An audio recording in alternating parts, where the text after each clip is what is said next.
जय हिंद। आज हम इस वीडियो में बात करने वाले हैं कि यूपीएससी सिविल सर्विसेज में आप कैसे ज्वाइन हो सकते हैं। सिविल सर्विसेज कहने का मतलब है कि आईएएस, आईपीएस, आईएफएस। तो ये सभी पद में जाने के लिए आपका एजुकेशनल क्वालिफिकेशन क्या होनी चाहिए, यानी आईएएस बनने के लिए क्वालिफिकेशन क्या होनी चाहिए, एज लिमिट क्या होनी चाहिए कैटेगरी वाइज के हिसाब से, general, OBC, ST, SC caste के लिए क्या होनी चाहिए एज लिमिट आईएएस के फॉर्म को अप्लाई करने के लिए। और उसके बाद जब फॉर्म अप्लाई करते हैं तो आपको कई सारे प्रोसेस से गुजरना पड़ता है, यानी सिलेक्शन प्रोसेस में जो आपको गुजरना पड़ता है वो सिलेक्शन प्रोसेस का डिटेल बताएंगे कि सिलेक्शन प्रोसेस में प्री मेंस में एग्जाम पैटर्न क्या होता है। एग्जाम पैटर्न आपको जानना बेहद जरूरी होता है किसी भी परीक्षा को क्रैक करने के लिए। जब आप एग्जाम पैटर्न देखते हैं तो केवल आप उसी सब्जेक्ट पे फोकस करते हैं जो आपका एग्जाम में, जो आपका सब्जेक्ट से सवाल पूछा जाने वाला है एग्जाम में। तो ये वीडियो पे आप कंटिन्यू बने रहिए, और खास करके ये वीडियो उन लोगों के लिए है जो नए एस्पिरेंट है, जैसे मैं 8वीं 10वीं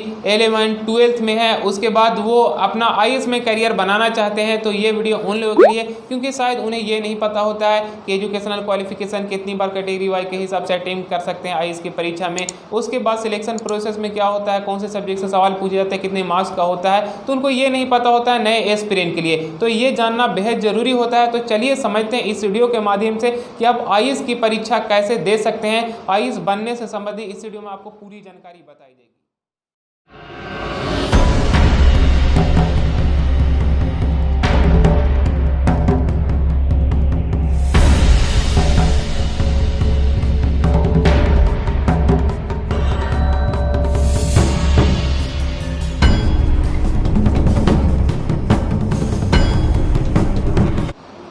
आईएएस बनने के लिए एजुकेशनल क्वालिफिकेशन की बात करिए तो आपके पास ग्रेजुएशन की डिग्री मस्ट है, any stream any recognised university in India.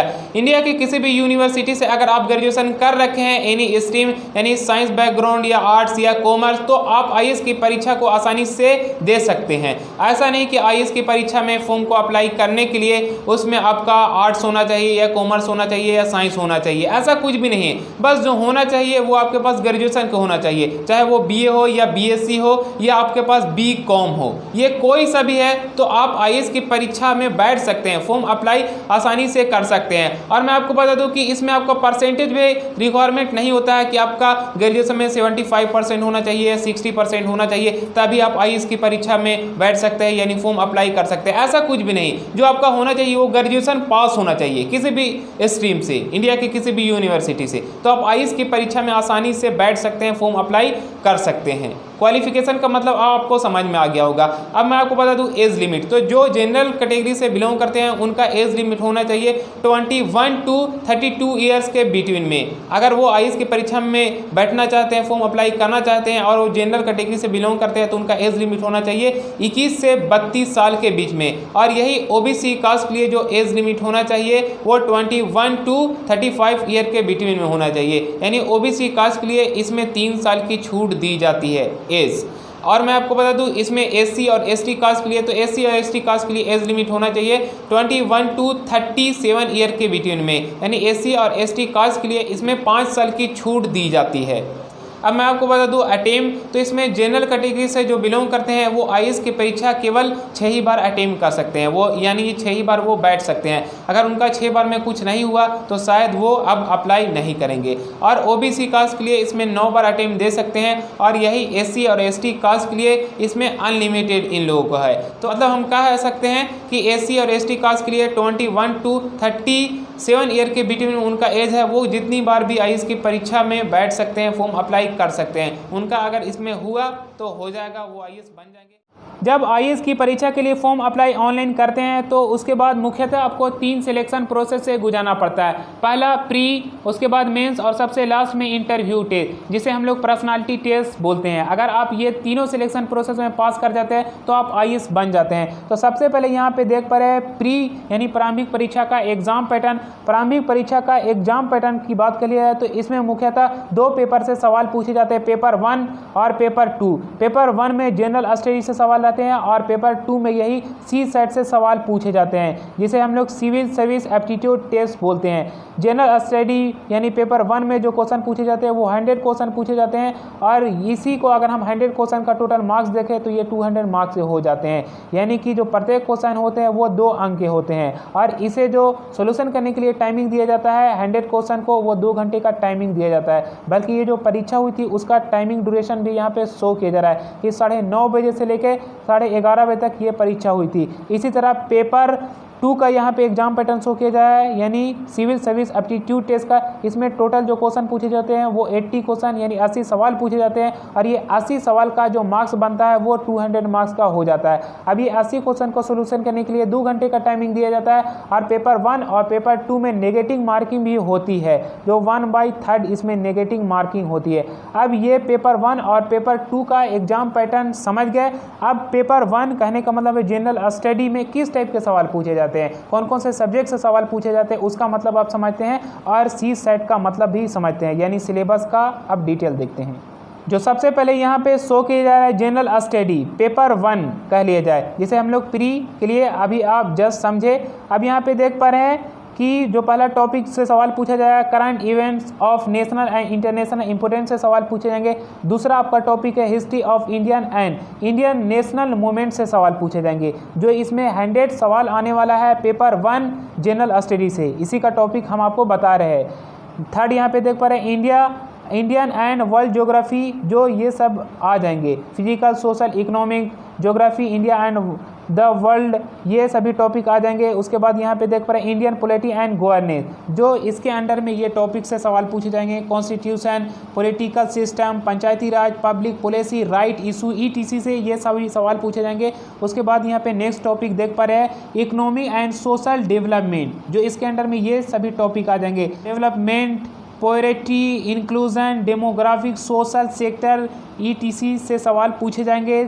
Next यहाँ पे देख पा रहे हैं जनरल इशू ऑन एनवायरमेंटल, ये सभी टॉपिक आपके इसके अंडर आ जाएंगे। उसके बाद यहाँ पे देख पा रहे हैं जनरल साइंस से भी सवाल पूछे जाएंगे। ये आपको 100 क्वेश्चन जो पूछा जाएगा पेपर 1 में उसका आप सिलेबस समझे। अब देखिए पेपर 2 जिसे सी सेट बोलते हैं, जो आपका 80 क्वेश्चन पूछा जाएगा। इसमें जो आपका टॉपिक रहेगा वो कंप्रहेंशन से रहेगा। Interpersonal skill including communication skill से सवाल पूछे जाएंगे। Logical reasoning and analytical ability से सवाल पूछे जाएंगे। Decision making and problem solving से रहेंगे सवाल। जनरल मेंटल एबिलिटी से सवाल पूछे जाएंगे। उसके बाद बेसिक न्यूमेरेसी से भी सवाल पूछे जाएंगे, जो 10वीं के लेवल से सवाल आएंगे। अब बेसिक न्यूमेरेसी से जो रहेंगे वो number and there relation, order, magnitude से सवाल पूछे जाएंगे, जो 10वीं के लेवल से सवाल पूछा जाएगा। डाटा इंटरप्रेटर से भी सवाल पूछे जाएंगे, जो डाटा इंटरप्रेटेशन में जो टॉपिक रहेंगे वो charts, graph, tables, data sufficiency, ET से सवाल पूछे जाएंगे, जो ये भी 10वीं के लेवल से सवाल पूछा जाएगा। तो ये अभी जितना भी डिटेल समझे वो पेपर 1 का डिटेल और पेपर 2 का डिटेल समझे, जो प्री में सवाल पूछे जाने वाला है।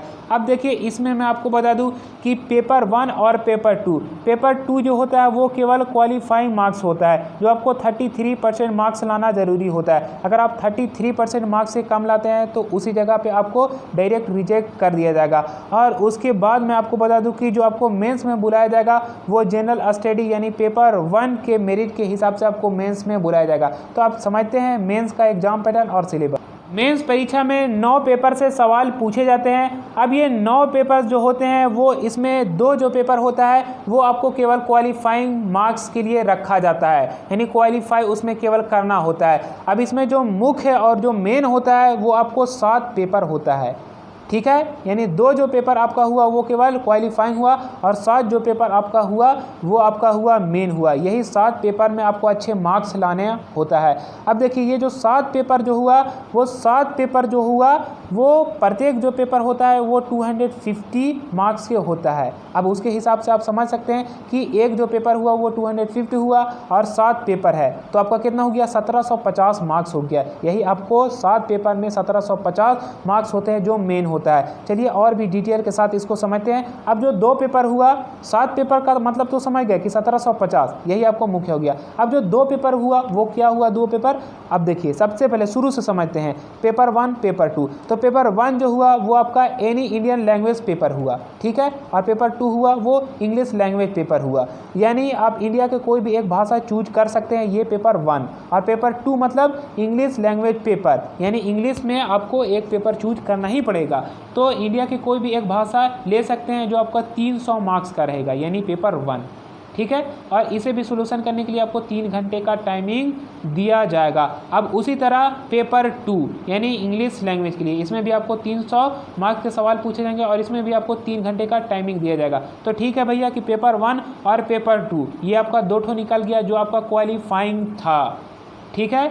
अब देखिए यहाँ से आपको जो 7 पेपर हुआ, 2 पेपर का मतलब तो आप समझ गए कि आपको एक इंग्लिश का चूज करना पड़ेगा और आपको इंडिया के कोई एक भाषा को चूज करना पड़ेगा, वो जो आपका क्वालिफाइंग था। लेकिन पेपर 1 से लेकर 7 तक यहाँ पे शो किया जा रहा है जो आपका मार्क्स बनेगा, इसी का मेनली मार्क्स बनने, यानी जो हम बार बार आपको बता रहे थे कि 7 पेपर जो होगा वो 1750 नंबर का होगा, वही आपको यहाँ पे 7 पेपर शो किया जा रहा है, जो ये आपका मुख्य और मेन है। अब यहाँ पे देखिए प्रत्येक जो है वो 250 250 और 250 का है ना, वैसे ही 7 पेपर है, यही आपका मेन है। अब पेपर 1 में जो सवाल पूछा जाएगा वो ऐसे से रहेगा जो आपका 250 मार्क्स का रहेगा। यहाँ पे आप देख सकते हैं इस जगह पे 250। दूसरा आपका क्या हुआ पेपर 2 यानी जनरल स्टडी 1, जो जनरल स्टडी 1 यानी पेपर 2 को हम बोल सकते हैं कि जनरल स्टडी 1 में इस टाइप के सवाल पूछे जाएंगे ये टॉपिक से, इंडियन हेरिटेज और कल्चर, हिस्ट्री और ज्योग्राफी ऑफ द वर्ल्ड और सोसाइटी, ये आपका जनरल स्टडी 1 यानी पेपर 2 से सवाल पूछे जाएंगे। पेपर 3 यानी जनरल स्टडी 2, इसमें आपका जो टॉपिक रहेगा वो governance, constitution, polity, social justice और इंटरनेशनल रिलेशन से सवाल पूछे जाएंगे। अब पेपर 4 का मतलब यानी जनरल स्टडी 3, इसमें जो आपका टॉपिक रहेगा वो टेक्नोलॉजी से रिलेटेड सवाल पूछे जाएंगे, इकोनॉमिक्स से रहेंगे, डेवलपमेंट से रहेंगे, उसके बाद यहाँ पे देख पा रहे हैं बायोडाइवर्सिटी से रहेंगे, सिक्योरिटी से रहेंगे, डिजास्टर मैनेजमेंट से, ETC से सवाल पूछे जाएंगे। अब पेपर 5 यानी जनरल स्टडी 4 का मतलब समझते हैं, इसमें जो आपका टॉपिक रहेगा वो एथिक्स से सवाल रहेगा, इंटीग्रिटी से और एप्टीट्यूड से सवाल पूछे जाएंगे। अब पेपर 6 यानी ऑप्शनल सब्जेक्ट पेपर 1 का मतलब समझते हैं, इसमें आपको कोई एक सब्जेक्ट चूज करना पड़ेगा जो इसमें भी आपका 250 मार्क्स का होगा। इसी तरह पेपर 7 यानी ऑप्शनल सब्जेक्ट पेपर 2 में भी आपका कोई एक सब्जेक्ट चूज करना होगा जो 250 मार्क्स का हो जाएगा। अब देखिए पेपर 1 से लेकर पेपर 7 तक ये जो प्रत्येक जो होते हैं पेपर वो 250 मार्क्स से हो जाते हैं। यहाँ पे देख पा रहे हैं 250 250 250 250।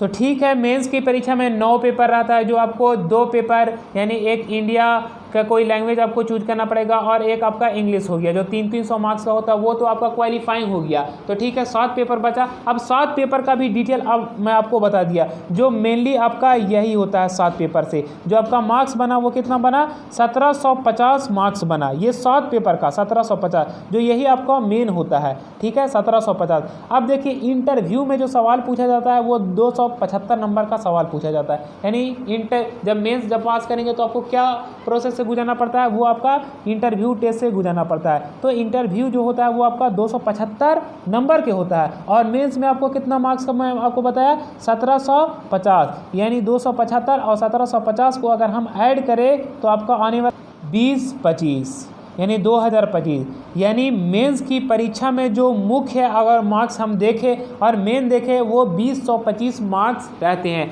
अब इसमें आपका रैंक कितना आया उसके हिसाब से आपको सिलेक्शन होता है। आई होप कि इस वीडियो में आपको समझ में आ गया होगा कि IAS कैसे बनते हैं। ऐसी ही एजुकेशन से रिलेटेड हमारे YouTube चैनल पे बने रहिए। फिर मिलेंगे नेक्स्ट क्लास में। जय हिंद, जय भारत।